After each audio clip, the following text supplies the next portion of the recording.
Hi friends, welcome back to Patel computer YouTube channel. ವೀಕ್ಷಕರೇ, ಮೈಸೂರು ಜಿಲ್ಲಾ ನ್ಯಾಯಾಂಗ ಘಟಕದಲ್ಲಿ ಖಾಲಿ ಇರತಕ್ಕಂಥ ಒಂದಿಷ್ಟು ಹುದ್ದೆಗಳು ಖಾಲಿ ಇರ್ತವೆ. ಅದಕ್ಕೆ ಸಂಬಂಧಪಟ್ಟಂತೆ ಈ ವಿಡಿಯೋದಲ್ಲಿ ನಮಗೆ ಸಂಪೂರ್ಣವಾಗಿ ಮಾಹಿತಿಯನ್ನು ತಿಳಿಸ್ಕೊಡ್ತೇನೆ. ಯಾವ ಹುದ್ದೆಗಳ ಭರ್ತಿಗೆ ಸಂಬಂಧಿಸಿದಂತೆ ಹುದ್ದೆಗಳ ಸಂಖ್ಯೆ, ಕರ್ತವ್ಯ ಸ್ಥಳ, ಶೈಕ್ಷಣಿಕ ಅರ್ಹತೆ, ವೇತನ ಶ್ರೇಣಿ, ಅರ್ಜಿ ಶುಲ್ಕ ಹಾಗೂ ಇತರ ಮಾಹಿತಿಯನ್ನು ಸಂಪೂರ್ಣವಾಗಿ ಮಾಹಿತಿಯನ್ನು ತಿಳಿಸ್ಕೊಡ್ತೇನೆ. ಮೊದಲ ಮಾರ್ಗ ನಮ್ಮ ಚಾನಲ್ಗೆ ನೋಡ್ತಾ ಇದ್ರೆ ನಮ್ಮ ಚಾನಲ್ಗೆ ಸಬ್ಸ್ಕ್ರೈಬ್ ಆಗಿ ಹಾಗೂ ಪಕ್ಕದಲ್ಲಿರುವ ಬೆಲ್ ಬಟನ್ ಅನ್ನು ಆನ್ ಮಾಡಿದನ್ನ ಮರಿಬೇಡಿ. ಸೊ ಫ್ರೆಂಡ್ಸ್, ಇಲ್ಲಿ ಹುದ್ದೆಗಳು ಯಾವ್ಯಾವ ಇದಾವೆ ಅದನ್ನ ನೋಡ್ಬೇಕಾದ್ರೆ, ಇಲ್ಲಿ ಹುದ್ದೆ ನೋಡ್ಬೇಕಾದ್ರೆ ಶೀಘ್ರ ಲಿಪಿಗಾರರು ಗ್ರೇಡ್ 3 ಅಂತ ಇದೆ, ಬೆರಳಚ್ಚು ನಕಲುಗಾರರು ಇದೆ, ಆದೇಶ ಜಾರಿಕಾರರು ಅಂತ ಇದೆ, ಹಾಗೂ ಸೇವಕರು. ಈ ಒಂದು ಹುದ್ದೆಗಳಿಗೆ ಆನ್ಲೈನ್ ಮೂಲಕ ಅರ್ಜಿಯನ್ನು ಕರೆಯಲಾಗಿರುತ್ತೆ. ಅದಕ್ಕೆ ಕರ್ತವ್ಯ ಸ್ಥಳ ನೋಡ್ಬೇಕಾದ್ರೆ ಹುದ್ದೆಗಳಿಗೆ ಆಯ್ಕೆಯಾದ ಅಭ್ಯರ್ಥಿಗಳು ಮೈಸೂರು ಜಿಲ್ಲೆ ಕರ್ನಾಟಕದಲ್ಲಿ ಕರ್ತವ್ಯವನ್ನು ನಿರ್ವಹಿಸಬೇಕಾಗುತ್ತೆ. ಖಾಲಿ ಇರ್ತಕ್ಕಂಥ ಹುದ್ದೆಗಳ ಸಂಖ್ಯೆಯನ್ನು ನೋಡ್ಬೇಕಾದ್ರೆ ಒಟ್ಟು 93 ಹುದ್ದೆಗಳ ಭರ್ತಿಗೆ ಆನ್ಲೈನ್ ಮೂಲಕ ಅರ್ಜಿಯನ್ನು ಆಹ್ವಾನಿಸಲಾಗಿದೆ. ಹುದ್ದೆಗಳಿಗೆ ಯಾವ್ಯಾವ ಹುದ್ದೆಗಳ ವರ್ಗೀಕರಣ ಕೂಡ ಮಾಡಿದ್ದಾರೆ. ಇಲ್ಲಿ ಶೀಘ್ರ ಲಿಪಿಗಾರರು ಗ್ರೇಡ್ 3 ಹುದ್ದೆಗೆ 4 ಹುದ್ದೆಗಳು ಖಾಲಿ ಇರ್ತವೆ. ಬೆರಳಚ್ಚು ನಕಲುಗಾರರು 3 ಹುದ್ದೆಗಳು ಖಾಲಿ ಇರುತ್ತೆ.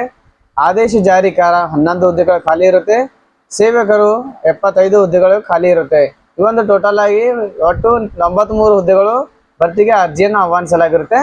ಅದಕ್ಕೆ ಶೈಕ್ಷಣಿಕ ಅರ್ಹತೆ ಏನ್ ಬೇಕು ಅದಕ್ಕೆ ನೋಡ್ಬೇಕಾದ್ರೆ ಶೀಘ್ರ ಲಿಪಿಗಾರರು ಗ್ರೇಡ್ 3ಗೆ ಪದವಿ ಪೂರ್ವ ಶಿಕ್ಷಣ ಇಲಾಖೆ ನಡೆಸುವ ದ್ವಿತೀಯ PUC ಪರೀಕ್ಷೆಯಲ್ಲಿ ಉತ್ತೀರ್ಣತೆ ಹಾಗೂ ಅಥವಾ 3 ವರ್ಷದ ಡಿಪ್ಲೊಮಾ ಕಮರ್ಷಿಯಲ್ ಪ್ರಾಕ್ಟೀಸ್ ಪರೀಕ್ಷೆಯನ್ನು ಉತ್ತೀರ್ಣತೆ ಹೊಂದಿರಬೇಕು ಅಥವಾ ತತ್ಸಮಾನ ವಿದ್ಯಾರ್ಥಿ ಹೊಂದಿರಬೇಕು. ಅಂದ್ರೆ 12ನೇ ತರಗತಿಯನ್ನು ಪಾಸ್ ಆಗಿರ್ಬೋದು ಅಥವಾ PUC ಪಾಸ್ ಆದಂತ ಅಭ್ಯರ್ಥಿ ಆಗಿರ್ಬೋದು ಅಥವಾ 3 ವರ್ಷದ ಡಿಪ್ಲೊಮಾ ಪಾಸ್ ಆದಂತ ಅಭ್ಯರ್ಥಿಗಳು ಕೂಡ ಅರ್ಜಿಯನ್ನು ಸಲ್ಲಿಕೆ ಮಾಡಬಹುದು.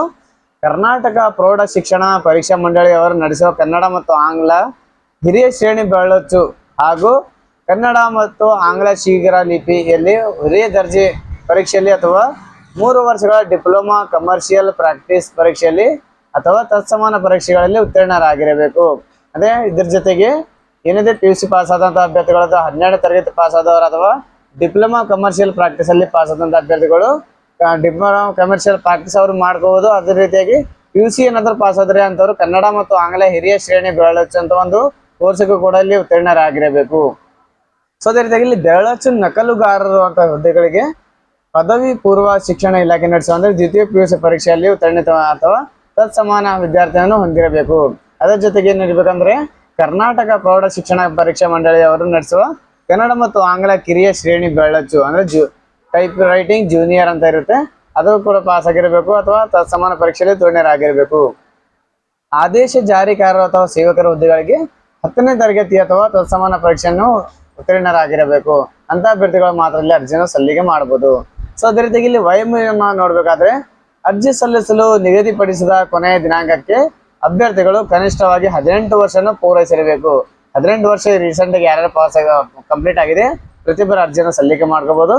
ಅದೇ ರೀತಿಯಾಗಿ ಗರಿಷ್ಠ ವಯೋಮಿತಿ ನೋಡ್ಬೇಕಾದ್ರೆ ಸಾಮಾನ್ಯ ಅಭ್ಯರ್ಥಿಗಳಿಗೆ 40 ವರ್ಷ ಗರಿಷ್ಠ ವಯೋಮಿತಿ ಇರುತ್ತೆ. ಪ್ರವರ್ಗ 2A 2B 3A 3B ಅಭ್ಯರ್ಥಿಗಳಿಗೆ ಗರಿಷ್ಠ 43 ವರ್ಷದಲ್ಲಿ ಗರಿಷ್ಠ ವಯೋಮಿತಿಯನ್ನು ನಿಗದಿಪಡಿಸಲಾಗಿರುತ್ತೆ. SC ST ಪ್ರವರ್ಗ 1 ಅಭ್ಯರ್ಥಿಗಳಿಗೆ ಗರಿಷ್ಠ 45 ವರ್ಷದಲ್ಲಿ ವಯೋಮಾನವನ್ನು ನಿಗದಿಪಡಿಸಲಾಗಿರುತ್ತೆ. ಸೊ ಇಲ್ಲಿ ವೇತನ ಕೂಡ ಇಲ್ಲಿ ಕೊಟ್ಟಿರ್ತಾರೆ. ವೇತನ ನೋಡ್ಬೇಕಾದ್ರೆ ಯಾವ ಹುದ್ದೆಗೆ ಎಷ್ಟು ವೇತನ ಇರುತ್ತೆ ಅಂದ್ರೆ ಶೀಘ್ರ ಲಿಪಿಗಾರರು ಗ್ರೇಡ್ 3 ಹುದ್ದೆಗಳಿಗೆ 44,000 ರೂಪಾಯಿದ 44,425 ರೂಪಾಯಿಂದ 83,700 ರೂಪಾಯಿವರೆಗೂ ವೇತನ ಶ್ರೇಣಿ ಕೊಡಲಾಗುತ್ತೆ. ಅದೇ ರೀತಿಯಾಗಿ ಬೆರಳಚ್ಚು ನಕಲುಗಾರರಿಗೆ 34,100 ರೂಪಾಯಿಂದ 67,600 ರೂಪಾಯಿವರೆಗೂ ನಿಗದಿಪಡಿಸಲಾಗಿರುತ್ತೆ. ಸೊ ಅದೇ ರೀತಿಯಾಗಿ ಆದೇಶ ಜಾರಿಕಾರ ಹುದ್ದೆಗಳಿಗೆ 31,000 ರೂಪಾಯಿಂದ 30,775 ರೂಪಾಯಿಂದ 61,300 ರೂಪಾಯಿಯಲ್ಲಿ ನಿಗದಿಪಡಿಸಲಾಗಿದೆ. ಅದೇ ರೀತಿಯಾಗಿ ಇಲ್ಲಿ ಸೇವಕರ ಹುದ್ದೆಗಳಿಗೆ 27,000 ರೂಪಾಯಿಂದ 46,675 ರೂಪಾಯಿಯಲ್ಲಿ ಒಂದು ವೇತನ ಶ್ರೇಣಿಯನ್ನು ನೀಡಲಾಗಿದೆ. ಸೊ ಅದೇ ರೀತಿಯಾಗಿ ಆಯ್ಕೆ ವಿಧಾನದಲ್ಲಿ ಯಾವ ರೀತಿಯಾಗಿ ಇರುತ್ತೆ ಅಂದ್ರೆ ಶೀಘ್ರ ಲಿಪಿಗಾರರ ಬೆರಳಚ್ಚು ನಕಲುಗಾರರಿಗೆ ಅಭ್ಯರ್ಥಿಗಳು ಶೈಕ್ಷಣಿಕ ವಿದ್ಯಾರ್ಥಿಯಲ್ಲಿ ಗಳಿಸಿರುವ ಒಟ್ಟು ಅಂಕಗಳ ಶೇಕಡಾವಾರು ಅಂಕಗಳು ಮತ್ತು ಅರ್ಹತಾ ಪರೀಕ್ಷೆಯಲ್ಲಿ ಗಳಿಸುವ ಶೇಕಡಾವಾರು ಅಂಕಗಳು ಹಾಗೂ ಸಂದರ್ಶನ ಗಳಿಸುವ ಅಂಕಗಳ ಆಧಾರದ ಮೇಲೆ ಆಯ್ಕೆ ಮಾಡಲಾಗುತ್ತೆ.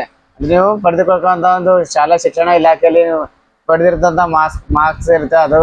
ಅದರ ಜೊತೆಗೆ ಅರ್ಹತಾ ಪರೀಕ್ಷೆ ಏನಿರುತ್ತೆ, ಯಾವ ಶೀಘ್ರ ಲಿಪಿಗಾರರ ಅರ್ಹತೆ ಪರೀಕ್ಷೆಯಲ್ಲಿ ಪಾಸ್ ಆದ ಶೇಕಡಾವಾರು ಹಾಗೂ ಅದೇ ರೀತಿಯಾಗಿ ಏನ್ ಮಾಡ್ತಾರೆ ನಿಮ್ಗೊಂದು ಸಂದರ್ಶನ ಅಂದ್ರೆ ಇಂಟರ್ವ್ಯೂನ ಕೂಡ ತೆಗೆದುಕೊಳ್ಳಲಾಗುತ್ತೆ. ಅದರಲ್ಲಿ ಸೆಲೆಕ್ಷನ್ ಆದ ನಂತರ ನಿಮಗೆ ಸೆಲೆಕ್ಷನ್ ಮಾಡಲಾಗೋದು. ಅದೇ ರೀತಿಯಾಗಿ ಆದೇಶ ಜಾರಿಗಾರ ಹಾಗೂ ಸೇವಕರ ಹುದ್ದೆಗಳಿಗೆ 10ನೇ ತರಗತಿ ಪರೀಕ್ಷೆಯಲ್ಲಿ ಗರಿಷ್ಠ ಅಂಕಗಳ ಆಧಾರದ ಮೇಲೆ ಸಂದರ್ಶನ ನಡೆಸಿ ಆಯ್ಕೆ ಮಾಡಲಾಗುತ್ತೆ. ಅಂದ್ರೆ 10ನೇ ತರಗತಿಯಲ್ಲಿ ಪಾಸ್ ಆದಂತಹ ಒಂದು ಮಾರ್ಕ್ಸ್ ಅನ್ನು ತೆಗೆದುಕೊಳ್ತಾರೆ. ಆ ಒಂದು ಮಾರ್ಕ್ಸ್ ತಗೊಂಡು ಇಂಟರ್ವ್ಯೂ ಕೂಡ ನಡೆಸಿ ಅಲ್ಲಿಂದ ಸೆಲೆಕ್ಷನ್ ಮಾಡ್ತಾರೆ. ಸೊ ಅದೇ ರೀತಿಯಾಗಿ ನಿಗದಿತ ಅರ್ಜಿ ಶುಲ್ಕದ ವಿವರ ನೋಡ್ಬೇಕಾದ್ರೆ ಶೀಘ್ರ ಲಿಪಿಗಾರ, ಬೆರಳಚ್ಚು ನಕಲುಗಾರ, ಆದೇಶ ಜಾರಿಗಾರ ಹುದ್ದೆಗಳಿಗೆ ಸಾಮಾನ್ಯ ವರ್ಗದ ಅಭ್ಯರ್ಥಿಗಳಿಗೆ 300 ರೂಪಾಯಿ ಇರುತ್ತೆ. ಪ್ರವರ್ಗ 2A, 2B, 3A, 3B ಅಭ್ಯರ್ಥಿಗಳಿಗೆ ₹150 ಶುಲ್ಕವನ್ನು ಅಲ್ಲಿ ನಿಗದಿಪಡಿಸಲಾಗಿದೆ. SC/ST ಹಾಗೂ ಪ್ರವರ್ಗ ಹಾಗೂ ಅಂಗವಿಕಲ ಅಭ್ಯರ್ಥಿಗಳಿಗೆ ಶುಲ್ಕ ಯಾವುದೇ ರೀತಿಯಾಗಿ ಶುಲ್ಕ ಇರೋದಿಲ್ಲ. ಅವರು ಫ್ರೀ ಆಫ್ ಕಾಸ್ಟ್ ಅನ್ನು ಅರ್ಜಿಯನ್ನು ಸಲ್ಲಿಕೆ ಮಾಡಬಹುದು. ಸೊ ಅದೇ ರೀತಿಯಾಗಿ ಸೇವಕರ ಹುದ್ದೆಗಳಿಗೆ ನೋಡ್ಬೇಕಾದ್ರೆ ಸಾಮಾನ್ಯ ವರ್ಗದ ಅಭ್ಯರ್ಥಿಗಳು ₹200 ಇಲ್ಲಿ ಅರ್ಜಿ ಶುಲ್ಕ ನಿಗದಿಪಡಿಸಲಾಗಿದೆ. ಪ್ರವರ್ಗ 2A, 2B, 3A, 3B ಅಭ್ಯರ್ಥಿಗಳಿಗೆ ₹100 ಇಲ್ಲಿ ನಿಗದಿಪಡಿಸಲಾಗಿದೆ. SC/ST ಪ್ರವರ್ಗವ ಅಂಗವಿಕಲ ಅಭ್ಯರ್ಥಿಗಳಿಗೆ ಯಾವುದೇ ರೀತಿಯಾಗಿ ಅರ್ಜಿ ಶುಲ್ಕ ಇರೋದಿಲ್ಲ. ಅವರು ಫ್ರೀ ಆಫ್ ಕಾಸ್ಟ್ ಅಲ್ಲಿ ಅರ್ಜಿಯನ್ನು ಸಲ್ಲಿಕೆ ಮಾಡಬಹುದು. ಸೊ ಅದೇ ರೀತಿಯಾಗಿ ಫ್ರೆಂಡ್ಸ್, ಅರ್ಜಿಯನ್ನು ಸಲ್ಲಿಸಲು ನಿಗದಿಪಡಿಸಿದ ದಿನಾಂಕಗಳ ವಿವರಗಳು ನೋಡಬೇಕಾದ್ರೆ ಅರ್ಜಿ ಸಲ್ಲಿಸಲು ಪ್ರಾರಂಭ ದಿನಾಂಕ ನೋಡಬೇಕಾದ್ರೆ ಏಪ್ರಿಲ್ 28, 2026 ಪ್ರಾರಂಭವಾಗಿರುತ್ತೆ. ಅರ್ಜಿ ಸಲ್ಲಿಸಲು ಕೊನೆಯ ದಿನಾಂಕ ಬಂದು ಮೇ 31, 2026 ಕೊನೆಯ ದಿನಾಂಕವಾಗಿರುತ್ತೆ. ಶುಲ್ಕ ಪಾವತಿಸಲು ಕೊನೆಯ ದಿನಾಂಕ ಕೂಡ ಇಲ್ಲಿ ಕೊಟ್ಟಿರ್ತಾರೆ. ಜೂನ್ 2, 2026 ಇಲ್ಲಿ ಆನ್ಲೈನ್ ಮೂಲಕ ಶುಲ್ಕ ಪಾವತಿಸಲು ಕೊನೆಯ ದಿನಾಂಕವಾಗಿರುತ್ತೆ. ಸೊ ಇದಕ್ಕೆ ಸಂಬಂಧಪಟ್ಟಂತೆ ಒಂದು ನೋಟಿಫಿಕೇಶನ್ ಕೂಡ ಇಲ್ಲಿ ಕೊಟ್ಟಿರ್ತಾರೆ. ನೋಟಿಫಿಕೇಶನ್ ಲಿಂಕ್ ಕೂಡ ನಿಮಗೆ ಡಿಸ್ಕ್ರಿಪ್ಷನ್ ಬಾಕ್ಸ್ ಅಲ್ಲಿ ನಿಮಗೆ ಕೊಟ್ಟಿರ್ತೇನೆ. ಯಾವ್ಯಾವ ಪೋಸ್ಟ್ಗೆ ಯಾವ್ದಾವ್ದು ನೋಟಿಫಿಕೇಶನ್ ಬಂದಿದೆ ಪ್ರತಿಯೊಂದು ಸ್ಟೆಪ್ ಬೈ ಸ್ಟೆಪ್ ನಿಮಗೆ ಡಿಸ್ಕ್ರಿಪ್ಷನ್ ಬಾಕ್ಸ್ ಅಲ್ಲಿ ಪ್ರೊವೈಡ್ ಮಾಡಿರ್ತೇನೆ. ಹಾಗೂ ಅದೇ ರೀತಿ ಆನ್ಲೈನ್ ಮೂಲಕ ಅರ್ಜಿಯನ್ನು ಸಲ್ಲಿಕೆ ಮಾಡಿದ್ರೆ ಅದು ಕೂಡ ಲಿಂಕ್ ಅನ್ನು ಡಿಸ್ಕ್ರಿಪ್ಷನ್ ಬಾಕ್ಸ್ ಅಲ್ಲಿ ಕೊಟ್ಟಿರ್ತೇನೆ. ಅಲ್ಲಿಂದ ಡೈರೆಕ್ಟ್ ಆಗಿ ಕ್ಲಿಕ್ ಮಾಡ್ಕೊಂಡು ನೀವು ಡೈರೆಕ್ಟ್ ಆಗಿ ಅರ್ಜಿಯನ್ನು ಸಲ್ಲಿಕೆ ಮಾಡಬಹುದು. ಹಾಗೂ ಅದೇ ರೀತಿಯಾಗಿ ನೋಟಿಫಿಕೇಶನ್ ಕೂಡ ಡೀಟೇಲ್ಸ್ ಆಗಿ ನೋಡ್ಕೋಬಹುದು. ಸೊ ಫ್ರೆಂಡ್ಸ್, ಯಾರು ಈ ಒಂದು ಕೋರ್ಟ್ ಅಲ್ಲಿ ಯಾರು ಅರ್ಜಿಯನ್ನು ಸಲ್ಲಿಕೆ ಮಾಡೋಸ್ಕರ ಕಾಯ್ತಾ ಇದ್ರ ಪ್ರತಿಯೊಬ್ಬರಿಗೆ ಒಂದು ವಿಡಿಯೋನ ಟೆಸ್ಟ್ ಅಂತ ಹೇಳ್ಬೋದು. ಯಾರು ಅರ್ಜಿಯನ್ನು ಸಲ್ಲಿಕೆ ಮಾಡೋ ಇಲ್ಲಿ ಒಂದು ಅವಶ್ಯಕತೆ ಇದೆ. ಪ್ರತಿಯೊಬ್ಬರು ಅರ್ಜಿಯನ್ನು ಸಲ್ಲಿಕೆ ಮಾಡಿ. ಈ ಒಂದು ವಿಡಿಯೋ ಒಂದು ಇಷ್ಟವಾದ್ರೆ ಎಲ್ಲ ನಿಮ್ಮ ಫ್ರೆಂಡ್ಸ್ ಗ್ರೂಪ್ ಅಲ್ಲಿ ವಿಡಿಯೋನ ಶೇರ್ ಮಾಡಿ, ವಿಡಿಯೋನ ಲೈಕ್ ಮಾಡಿ. ನಾನು ಮತ್ತೆ ಭೇಟಿ ಆಗ್ತೇನೆ ಮುಂದಿನ ವಿಡಿಯೋ ಜೊತೆಗೆ. ಅಲ್ಲಿವರೆಗೆ ನಮಸ್ಕಾರ, ಧನ್ಯವಾದಗಳು, ಶುಭ ದಿನ.